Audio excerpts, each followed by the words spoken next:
السلام علیکم ورحمۃ اللہ تعالیٰ وبرکاتہ۔ دوستو، آج میں پھر حاضر ہوں اپنے یوٹیوب چینل روحانی راز کے سفر پر۔ امید کرتا ہوں آپ تمام حضرات خیر و عافیت کے ساتھ ہوں گے۔ آج بات کریں گے قرآن اور وگیان کے اوپر۔ جو وگیان سائنس ہم کو آج بتا رہا ہے کہ کائنات کیسے بنی اور انسان کی تخلیق کیسے ہوئی، انسان زمین پر کیسے آیا۔ قرآن میں اللہ تعالیٰ نے اپنے حبیب کو 1500 سال پہلے بتا دیا۔ اللہ کے رسول صلی اللہ تعالی علیہ وسلم نے سب کچھ پہلے ہی بتا دیا جو آج ہمیں وگیان بتا رہا ہے۔ چلیے شروع کرتے ہیں قرآن اور وگیان کی تحقیقات۔ دوستو، کیا آپ نے کبھی غور کیا ہے کہ آج جس سائنس پر دنیا کو اتنا ناز ہے، کیا اس کے کچھ راز صدیوں پہلے بیان کر دیے گئے تھے؟ جی ہاں، ہم بات کر رہے ہیں اس مقدس کتاب کی جسے ہم قرآن مجید کہتے ہیں۔ قرآن سائنس کی کتاب نہیں، لیکن جب یہ کائنات اور انسان کی تخلیق کی بات کرتا ہے تو ایسے حقیقت بیان کرتا ہے جنہیں آج کا جدید علم بھی تسلیم کرتا ہے۔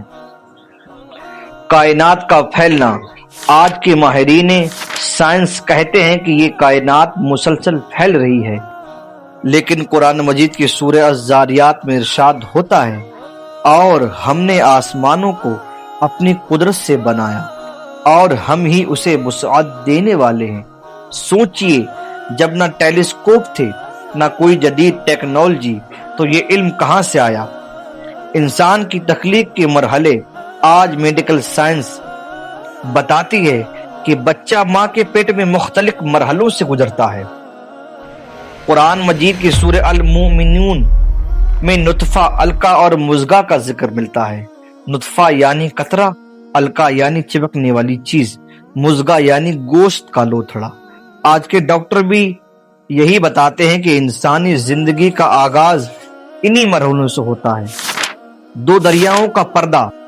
سمندری تحقیقات کہتی ہے کہ کچھ مقامات پر دو دریا آپس میں ملتے ہیں، مگر ان کا پانی پوری طرح گھلتا نہیں۔ قرآن مجید کی سورہ الرحمن میں آتا ہے، اس نے دو دریا بہائے جو آپس میں نہیں ملتے، ان کے درمیان ایک پردہ ہے جس سے وہ تجاوز نہیں کرتے۔ کیا یہ محض اتفاق ہے یا یہ رب کی قدرت کی نشانی ہے؟ درد اور جلد۔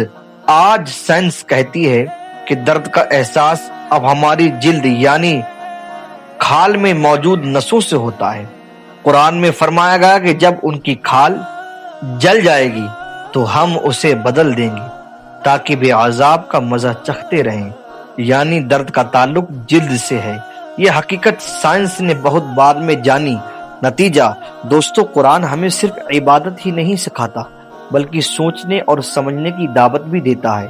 یہ بتاتا ہے کہ ایمان اور علم ایک دوسرے کے مخالف نہیں بلکہ ایک دوسرے کی تکمیل ہے۔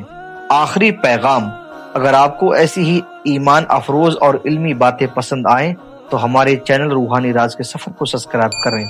اللہ تعالی ہمیں سمجھنے اور عمل کرنے کی توفیق عطا فرمائے، آمین۔